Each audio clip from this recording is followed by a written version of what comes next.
Hey guys, welcome back to the channel. ಇನ್ನೇನು ನಮಗೆ ನಾಳೆ ಬೆಳಿಗ್ಗೆ 5 survivor series war game premium live ಅಂತ ನೋಡೋದಕ್ಕೆ ಸಿಗ್ತಾ ಇದೆ. ಅಂಡ್ ಈಗ ನಾವು ಸರ್ವೈವರ್ ಸೀರೀಸ್ ವಾರ್ ಗೇಮ್ ನ ತುದಿಯಲ್ಲಿ ನಿಂತಿದ್ವಿ. ಅಂಡ್ ಡಬ್ಲ್ಯೂ ಅವರು ಸಂಪೂರ್ಣವಾಗಿ ಸ್ಟೇಜ್ ಆಗಿ ಸ್ಟೇಡಿಯಂ ಸೆಟಪ್ ನ ಮಾಡಿ ಮುಗಿಸಿದ್ದಾರೆ. ಅಂಡ್ ನಿಮ್ಗೆ ಗೊತ್ತಿರಬಹುದು, ರೀಸೆಂಟ್ ಒಂದು ವಿಡಿಯೋದಲ್ಲಿ ನಾನು ನಿಮ್ಗೆ ತಿಳಿಸಿದ್ದೆ, ಡಬ್ಲ್ಯೂ ಅವರು ಗ್ರಾಫಿಕ್ ನ ಥೀಮ್ ಸಾಂಗ್ ನ ಪ್ಲೇ ಮಾಡಿ ಟೆಸ್ಟ್ ಮಾಡ್ತಾ ಇದ್ದಾರೆ ಅಂತ. ಅದರ ಕೆಲವೊಂದಷ್ಟು ವಿಡಿಯೋಸ್ ಗಳು ಕೂಡ ಲೀಕ್ ಆಗಿತ್ತು. ಅಂಡ್ ಈಗ ಸ್ಟಾಂಗ್ ಕಾಲ್ ಸ್ಟೀವ್ ಆಸ್ಟನ್ ಅವರ ಸ್ಕ್ರೀನ್ ಕೂಡ ಹಾಕಿ ಡಬ್ಲ್ಯೂ ಅವರು ಟೆಸ್ಟ್ ಮಾಡ್ತಾ ಇದ್ದಾರೆ. ಅಂದ್ರೆ ಸ್ಟಾಂಗ್ ಕಾಲ್ ಸ್ಟೀವ್ ಆಸ್ಟನ್ ಅವರ ರಿಟರ್ನ್ ಪ್ರಾಬಬ್ಲಿ ನಮಗೆ ಸರ್ವೈವರ್ ಸೀರೀಸ್ ವಾರ್ ಗೇಮ್ ಅಲ್ಲಿ ನೋಡೋದಕ್ಕೆ ಸಿಗಬಹುದು. ಕಂಪ್ಲೀಟ್ ವಿಡಿಯೋ ಕೂಡ ರಿಲೀಸ್ ಆಗಿದೆ. ಇದ್ರ ಬಗ್ಗೆ ಫೋಟೋ ಇಟ್ಕೊಂಡು ನಾನು ಹೇಳ್ತಾ ಇಲ್ಲ, ವಿಡಿಯೋ ಇಟ್ಕೊಂಡು ಹೇಳ್ತಾ ಇದ್ದೀನಿ. ನಾನು ಯಾಕೆ ಈ ರೀತಿ ಮಾತಾಡ್ತಿದ್ದೀನಿ ಅಂತ ಇದೇ ವಿಡಿಯೋದಲ್ಲಿ ನಿಮಗೆ ಗೊತ್ತಾಗುತ್ತೆ. ಏನೇ ಆಗಲಿ, ಡಬ್ಲ್ಯೂ ಅವರು ಸ್ಟಾಂಗ್ ಕಾಲ್ ಸ್ಟೀವ್ ಆಸ್ಟನ್ ಅವರ ಗ್ರಾಫಿಕ್ ನು ಕೂಡ ಸರ್ವೈವರ್ ಸೀರೀಸ್ ವಾರ್ ಗೇಮ್ ನ ಸ್ಟೇಡಿಯಂ ಅಲ್ಲಿ ಪ್ಲೇ ಮಾಡಿ ಟೆಸ್ಟ್ ಮಾಡ್ತಾ ಇದ್ದಾರೆ. ಸೊ ಇದ್ರ ಪ್ರಕಾರ ಪ್ರಾಬಬ್ಲಿ ನಮಗೆ ಸ್ಟಾಂಗ್ ಕಾಲ್ ಸ್ಟೀವ್ ಆಸ್ಟನ್ ಅವರು ಕೂಡ ಈ ಬಾರಿಯ ಸರ್ವೈವರ್ ಸೀರೀಸ್ ವಾರ್ ಗೇಮ್ ಅಲ್ಲಿ ರಿಟರ್ನ್ ಮಾಡಬಹುದು. ಯಾರಿಗ್ ಗೊತ್ತು, ಅವರು ಆಡಿಯನ್ಸ್ ಅಟೆಂಡೆನ್ಸ್ ನ ಹೇಳೋದಕ್ಕೆ ಬರಬಹುದು, ಅಥವಾ ಜಾನ್ ಸಿನಾ ಅವರು ಹಾಲ್ ಆಫ್ ಫೇಮ್ ಗೆ ಇಂಡೆಕ್ಟ್ ಆಗ್ತಾರೆ ಅಂತ ಅಪ್ಡೇಟ್ ಗಳು ಬರ್ತಾ ಇದೆ. ಅಂಡ್ ಬಂದು ಜಾನ್ ಸಿನಾ ಅವ್ರನ್ನ ನೀನು ಈ ಬಾರಿ ಹಾಲ್ ಆಫ್ ಫೇಮ್ ಗೆ ಇಂಡೆಕ್ಟ್ ಆಗಿದೆಯಾ ಅಂತಾನು ಕೂಡ ನಮ್ಮ ಸ್ಟಾಂಗ್ ಕಾಲ್ ಸ್ಟೀವ್ ಆಸ್ಟನ್ ಅವರು ಅನೌನ್ಸ್ ಮಾಡಬಹುದು. ಯಾವ ರೀತಿ ರೆಸ್ಸಲ್ ಪಲೂಜಾದಲ್ಲಿ ನಮ್ಮ ಸ್ಟೆಫನಿ ಮೆಕ್ಮೆನ್ ಅವ್ರನ್ನ ಅಂಡರ್ಟೇಕರ್ ಅವರು ಅನೌನ್ಸ್ ಮಾಡಿದ್ರು, ಅದೇ ರೀತಿ ನಮ್ಮ ಸ್ಟಾಂಗ್ ಕಾಲ್ ಸ್ಟೀವ್ ಆಸ್ಟನ್ ಅವರು ಬಂದು ಜಾನ್ ಸಿನಾ ಅವ್ರನ್ನ ಅನೌನ್ಸ್ ಮಾಡಬಹುದು. ಸೊ ಜಾನ್ ಸಿನಾ ಅವ್ರ ಏನಾದ್ರು ಅನೌನ್ಸ್ ಆದ್ರೆ ಅವರೇ ಮೈನ್ ಆಗಿರಬೇಕು ಅನ್ನೋದು ನನ್ನ ಆಸೆ. ಬಟ್ ಈಗ ಸ್ಟೆಫನಿ ಮೆಕ್ಮೆನ್ ಅವರು ಅನೌನ್ಸ್ ಆಗಿರೋದ್ರಿಂದ ಸ್ಟೆಫನಿ ಮೆಕ್ಮೆನ್ ಅವ್ರನ್ನು ಕೂಡ ಡಬ್ಲ್ಯೂ ಅವರು ಮೈನ್ ಅಂತ ಕನ್ಸಿಡರ್ ಮಾಡಬಹುದು. ಏನೇ ಆಗಲಿ, ಅಟೆಂಡೆನ್ಸ್ ನ ಅನೌನ್ಸ್ ಮಾಡೋದಕ್ಕೆ ಅಥವಾ ಹಾಲ್ ಆಫ್ ಫೇಮ್ ಗೆ ಜಾನ್ ಸಿನಾ ಅವ್ರನ್ನ ಇನ್ಕ್ಲೂಡ್ ಮಾಡೋದಕ್ಕೂ ಕೂಡ ನಮ್ಮ ಸ್ಟಾಂಗ್ ಕಾಲ್ ಸ್ಟೀವ್ ಆಸ್ಟನ್ ಅವರು ನಮಗೆ ಸರ್ವೈವರ್ ಸೀರೀಸ್ ವಾರ್ ಗೇಮ್ ಅಲ್ಲಿ ರಿಟರ್ನ್ ಮಾಡೋದು ನೋಡೋದಕ್ಕೆ ಸಿಗಬಹುದು. ಸೊ ಈಗ ಕೆಲವೊಂದಷ್ಟು ಫೋಟೋಸ್ ಗಳು ಕೂಡ ಅದರಿಂದ ಲೀಕ್ ಆಗಿ ಹೊರಗಡೆ ಬರ್ತಾ ಇದೆ. ಇನ್ನ ಇದು ಫ್ಯಾನ್ಸ್ ಎಡಿಟೋ ಅಥವಾ ನಿಜವಾಗ್ಲೂ ಕೂಡ ಸ್ಟೇಡಿಯಂ ಅಲ್ಲಿ ಪ್ಲೇ ಮಾಡಿದ್ರೋ ನನಗಂತೂ ಗೊತ್ತಿಲ್ಲ. ಇಲ್ಲಿ ಜಿಂದರ್ ಮೊಹಲ್ ಅವರ ಸ್ಕ್ರೀನ್ ಕೂಡ ನೀವು ಇಲ್ಲಿ ನೋಡ್ತಾ ಇರಬಹುದು, ರಾಕ್ ಅವರ ಸ್ಕ್ರೀನ್ ಕೂಡ ನೋಡ್ತಾ ಇರಬಹುದು, ಜೆಫ್ ಹಾರ್ಡಿ ಅವರ ಸ್ಕ್ರೀನ್ ಕೂಡ ನೋಡ್ತಾ ಇರಬಹುದು, ಅಂಡ್ ಎಡ್ಜ್ ಅವರ ಸ್ಕ್ರೀನ್ ಕೂಡ ನೋಡ್ತಿರಬಹುದು. ಕೆಲವೊಂದಷ್ಟು ಕ್ಲಿಯರ್ ಆಗಿ ಎಡಿಟ್ ಅಂತ ಗೊತ್ತಾಗ್ತಾ ಇದೆ. ಬಟ್ ಜಿಂದರ್ ಮೊಹಲ್ ಅವ್ರದ್ದು ಎಡಿಟೋ ಇಲ್ವೋ ನನಗಂತೂ ಅರ್ಥ ಆಗ್ತಾ ಇಲ್ಲ. ಏನೇ ಆಗಲಿ, ವಿಡಿಯೋ ಯಾವುದು ಕೂಡ ಬಂದಿಲ್ಲ. ವಿಡಿಯೋ ಬಂದಿರೋದು ಸ್ಟಾಂಗ್ ಕಾಲ್ ಸ್ಟೀವ್ ಆಸ್ಟನ್ ಅವ್ರದ್ದು ಮಾತ್ರ. ಅಂಡ್ ನಾವೆಲ್ಲದೂ ಕೂಡ ಎಡಿಟೇ ಅಂತ ಕನ್ಸಿಡರ್ ಮಾಡೋಣ. ಏನೇ ಆಗಲಿ ಗೈಸ್, ರಿಟರ್ನ್ಸ್ ಗಳು ಕೂಡ ಪ್ರಾಬಬ್ಲಿ ನಮಗೆ ಸರ್ವೈವರ್ ಸೀರೀಸ್ ವಾರ್ ಗೇಮ್ ಅಲ್ಲಿ ನೋಡೋದಕ್ಕೆ ಸಿಗಬಹುದು. ನೆಕ್ಸ್ಟ್ ಅಪ್ಡೇಟ್ ಕಡೆ ಬರೋದಾದ್ರೆ ಇದಿರ್ತಕ್ಕಂಥದ್ದು ರಸಲ್ ಬೇರಿಯಾ 42 ನ ವಿಮೆನ್ಸ್ ಪೋಸ್ಟರ್ ಬಗ್ಗೆ. ಫೈನಲಿ ಡಬ್ಲ್ಯೂ ಅವರು ವಿಮೆನ್ಸ್ ಗಳ ಪೋಸ್ಟರ್ ಕೂಡ ರಿಲೀಸ್ ಮಾಡಿದ್ದಾರೆ. ನೀವು ಇಲ್ಲಿ ನೋಡ್ತಾ ಇರಬಹುದು. ಇದರಲ್ಲಿ ನಮಗೆ ಸ್ಟಿಫನಿ ಸ್ಟಾರ್ಟನ್, ಬೆಕ್ಕಿ ಲಿಂಚ್, ಶೈರ್ ಫೇರ್, ರಿಯಾ ರಿಪ್ಲಿ, ಜೇಡ್ ಕಾರ್ಗಿಲ್ ಹಾಗೆ ಇಯೋಸ್ಕೆ ಅವರು ನೋಡೋದಕ್ಕೆ ಸಿಗ್ತಾ ಇದ್ದಾರೆ. ಅಂಡ್ ಒಂದು ಟ್ರೇಲರ್ ಕೂಡ ರಿಲೀಸ್ ಮಾಡಿದ್ದಾರೆ. ಅಂಡ್ ಇದರಲ್ಲಿ ಇವರೆಲ್ಲರೂ ಕೂಡ ಊಟಕ್ಕೆ ಬರ್ತಾ ಇದ್ದಾರೆ ಅಂತಾನೆ ಹೇಳ್ಬಹುದು. ಆ ಕಡೆ ಮೆನ್ಸ್ ಗಳ ಪೋಸ್ಟರ್ ಹಾಗೆ ಟ್ರೇಲರ್ ನನಗೆ ಸಿಕ್ಕಾಪಟ್ಟೆ ಇಷ್ಟ ಆಯ್ತು. ಅಂಡ್ ಈ ಒಂದು ಪೋಸ್ಟರ್ ಓಕೆ ಪರವಾಗಿಲ್ಲ ಅಂತ ಅನ್ನಿಸ್ತಾ ಇದೆ. ನಿಮ್ಗೆ ಅನ್ನಿಸ್ತು ಈ ಒಂದು ವಿಮೆನ್ಸ್ ರಸಲ್ ಮೇನಿಯಾ 42 ನ ಪೋಸ್ಟರ್? ನಿಮ್ಮ ಅನಿಸಿಕೆನ ಕಮೆಂಟ್ ಮಾಡಿ. ನೆಕ್ಸ್ಟ್ ಅಪ್ಡೇಟ್ ಕಡೆ ಬರೋದಾದ್ರೆ ಇದಿರ್ತಕ್ಕಂಥದ್ದು ಜಾನ್ ಸಿನಾ ಅವರ ಬಗ್ಗೆ. ನಿಮ್ಗೆ ಗೊತ್ತಿರಬಹುದು, ಜಾನ್ ಸಿನಾ ಅವರ ಮ್ಯಾಚ್ ಡೊಮಿನಿಕ್ ಮಿಸ್ಟೀರಿಯೋ ಅವರ ವಿರುದ್ಧ ಸರ್ವೈವರ್ ಸೀರೀಸ್ ಅಲ್ಲಿ ನಮಗೆ ನೋಡೋದಕ್ಕೆ ಸಿಗ್ತಾ ಇದೆ. ಅಂಡ್ ಇದು ಜಾನ್ ಸಿನಾ ಅವರ last W premium live event ಅಂತಾನೆ ಹೇಳ್ಬಹುದು. ಅಂಡ್ ಇದನ್ನ ಪ್ರಮೋಟ್ ಮಾಡ್ತಾ ನಮ್ಮ ಜಾನ್ ಸಿನಾ ಅವರು ಒಂದು ಟ್ವೀಟ್ ನ ಕೂಡ ಮಾಡ್ತಾರೆ. 2 in-ring events left. The last time is now. What a stage Petco Park will be for the last PLE of my WWE career. Don't miss Survivor Series War Game tomorrow night live on ESPN app ಅಂತ ನಮ್ಮ John ಸಿನಾ ಅವರು ಒಂದು tweet ನ ಮಾಡಿದ್ದಾರೆ. ಅಂದ್ರೆ ಇನ್ನ ಉಳಿದಿರ್ತಕ್ಕಂಥದ್ದು 2 in-ring events ಗಳು ಮಾತ್ರ.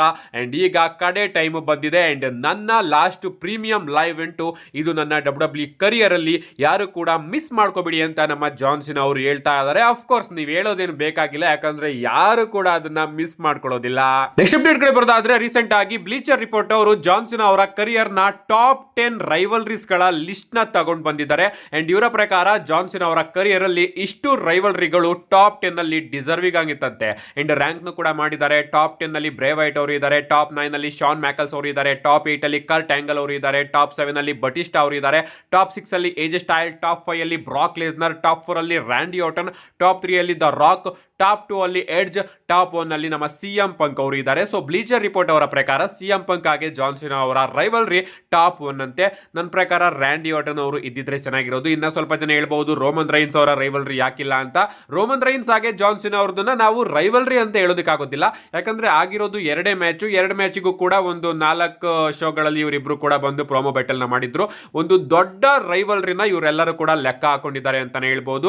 ನಿಜವಾಗ್ಲೂ ಕೂಡ ರ್ಯಾಂಕಿಂಗು ನನಗೆ ಅಷ್ಟೊಂದು ಒಂದೇನು ಇಷ್ಟ ಆಗಲಿಲ್ಲ. ನನ್ನ ಪ್ರಕಾರ ರ್ಯಾಂಡಿ ಆರ್ಟನ್ ಅವರು ನಂಬರ್ 1 ನಲ್ಲಿ ಇರಬೇಕಾಗಿತ್ತು, ಬ್ರಾಕ್ ಲೆಸ್ನರ್ ಅವರು ನಂಬರ್ 2, ಎಡ್ಜ್ ಅವರು ನಂಬರ್ 3 ಅಂಡ್ ರಾಕ್ ಅವರು ನಂಬರ್ 4. ಈ ರೀತಿ ಇದ್ರೆ ಚೆನ್ನಾಗಿರೋದು. ನಿಮ್ಮ ಪ್ರಕಾರ ಜಾನ್ ಸಿನಾ ಅವರ ಟಾಪ್ 10 ರೈವಲ್ರೀಸ್ ಗಳು ಯಾವುದು? ನಿಮ್ಮ ಲಿಸ್ಟ್ ಕೂಡ ಕೆಳಗಡೆ ಕಮೆಂಟ್ ಸೆಕ್ಷನ್ ಅಲ್ಲಿ ಕಮೆಂಟ್ ಮಾಡಿ.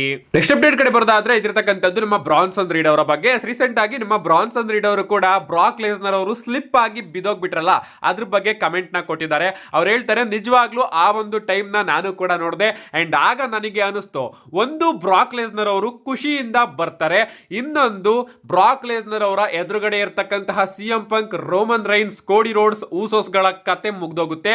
ಯಾಕಂದ್ರೆ ಈಗ ಬ್ರಾಕ್ ಲೆಸ್ನರ್ ಅವರು ಸ್ಕ್ರಿಪ್ಟ್ ನಂತೂ ಫಾಲೋ ಮಾಡೋದಿಲ್ಲ ಅನ್ನೋದು ನನಗೆ ಅಲ್ಲೇ ಗೊತ್ತಾಗಿತ್ತು ಅಂತ ನಮ್ಮ ಬ್ರಾನ್ಸನ್ ರೀಡ್ ಅವರು ಹೇಳಿ, ಅವತ್ತು ನಮ್ಮ ಬ್ರಾಕ್ ಲೆಸ್ನರ್ ಅವರ ಮೂಡು ಚೆನ್ನಾಗಿತ್ತು, ಅದಕ್ಕೋಸ್ಕರ ಅವರು ನಗಾಡ್ಕೊಂಡು ಬಂದ್ರು. ಇಲ್ಲ ಅಂದಿದ್ರೆ Roman Reigns, Cody Rhodes, CM Punk ಹಾಗೆ ಊಸೋಸ್ ಗಳ ಕತೆ ಮುಗಿಯೋದು. ಯಾಕಂದ್ರೆ ಸ್ಕ್ರಿಪ್ಟ್ ಅಲ್ಲಿ ಏನೇ ಇದ್ರು ಕೂಡ ಬ್ರಾಕ್ ಲೆಸ್ನರ್ ಅವರ ತಲೆ ಕೆಟ್ರೆ ಅವರು ಮಾಡಿದ್ದೆ ಸ್ಕ್ರಿಪ್ಟು, ಅದು ನಿಮ್ಮೆಲ್ಲರಿಗೂ ಕೂಡ ಗೊತ್ತು ಅಂತ ನಮ್ಮ ಬ್ರಾನ್ಸನ್ ರೀಡ್ ಅವರು ಸ್ಟೇಟ್ಮೆಂಟ್ ನ ಕೊಟ್ಟಿದ್ದಾರೆ.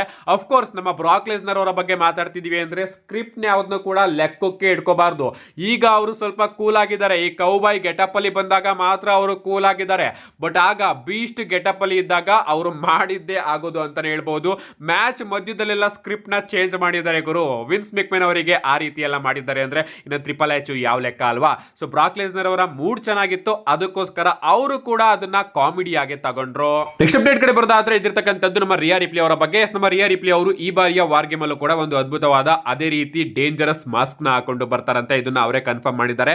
ಕಳೆದ ಬಾರಿ ವಿಮೆನ್ಸ್ ವಾರ್ ಗೇಮ್ ಅಲ್ಲೂ ಕೂಡ ಅವರು ಒಂದು ಡೇಂಜರಸ್ ಮಾಸ್ಕ್ ನ ಹಾಕೊಂಡು ಬಂದಿದ್ರು ಅಂಡ್ ಈ ಬಾರಿನೂ ಕೂಡ ಅದೇ ರೀತಿ ಮಾಸ್ಕ್ ರಿಪೀಟ್ ಆಗುತ್ತಂತೆ, ಬಟ್ ಡಿಫರೆಂಟ್ ಡಿಸೈನ್ ಇರುತ್ತಂತೆ. ಕಾದ್ ನೋಡೋಣ ಆ ಒಂದು ಬ್ಯಾಡ್ ಆಸ್ ಮಾಸ್ಕ್ ಯಾವ ರೀತಿ ಇರುತ್ತೆ ಅಂತ ನೋಡೋದಕ್ಕೆ. ನಮ್ಮ ನೆಕ್ಸ್ಟ್ ಅಂಡ್ ಫೈನಲ್ ಅಪ್ಡೇಟ್ ಕಡೆ ಬರೋದಾದ್ರೆ ಫೈನಲಿ ಡಬ್ಲ್ಯೂ ಅವರೇ ಇಂಡೈರೆಕ್ಟ್ ಆಗಿ ಹೇಳಿದ್ರು, ಕ್ಯಾಪ್ಟನ್ ಬೇರೆ ಯಾರು ಅಲ್ಲ ಕೋಡಿ ರೋಡ್ಸ್ ಅಂತ. ನಾವೇನೇನು ಅನ್ಕೊಂಡಿದ್ವು, ಆ ಕಡೆ ಸೈಡು ರೋಮನ್ ರೈನ್ಸ್ ಕ್ಯಾಪ್ಟನ್, ಈ ಕಡೆ ಸೈಡು ಬ್ರಾಕ್ ಲೆಸ್ನರ್ ಕ್ಯಾಪ್ಟನ್, ಆ ಕಡೆ ಸೈಡು ನಮ್ಮ ಸಿಎಂ ಪಂಕ್ ಅವರು ಕ್ಯಾಪ್ಟನ್ ಅಂತ. ಬಟ್ ಮಧ್ಯಕ್ಕೆ ನಮ್ಮ ಕೋಡಿ ರೋಡ್ಸ್ ಅವರು ಬಂದು, ಇಲ್ಲ ನಾನು ಕಂಪನಿಯ ಬಾಯಿ, ನಾನು ಕಂಪನಿಯ ಫೇವ್ರೆಟ್ ಬಾಯಿ, ಟ್ರಿಪಲ್ ಎಚ್ ಅವರ ಲವರ್ ಬಾಯಿ, ಅದಕ್ಕೋಸ್ಕರ ನಾನು ಕ್ಯಾಪ್ಟನ್ ಅಂತ ಹೇಳಿದ್ರು. ಅಂಡ್ ಈಗ ಡಬ್ಲ್ಯೂ ESPN ಅವರು ಒಂದು ಪೋಸ್ಟರ್ನು ಕೂಡ ಲಾಂಚ್ ಮಾಡಿದರೆ ನೀವು ಇಲ್ಲಿ ನೋಡ್ತಾ ಇರಬಹುದು. ಇಲ್ಲಿ ಕೋಡಿ ರೋಡ್ಸ್ ಹಾಗೆ ಬ್ರಾಕ್ ಲೆಸ್ನರ್ಸ್ ನ ಕ್ಯಾಪ್ಟನ್ಸ್ ಅಂತ ಇವರು ಪೋರ್ಟ್ರೇಟ್ ಮಾಡ್ತಾ ಇದ್ದಾರೆ.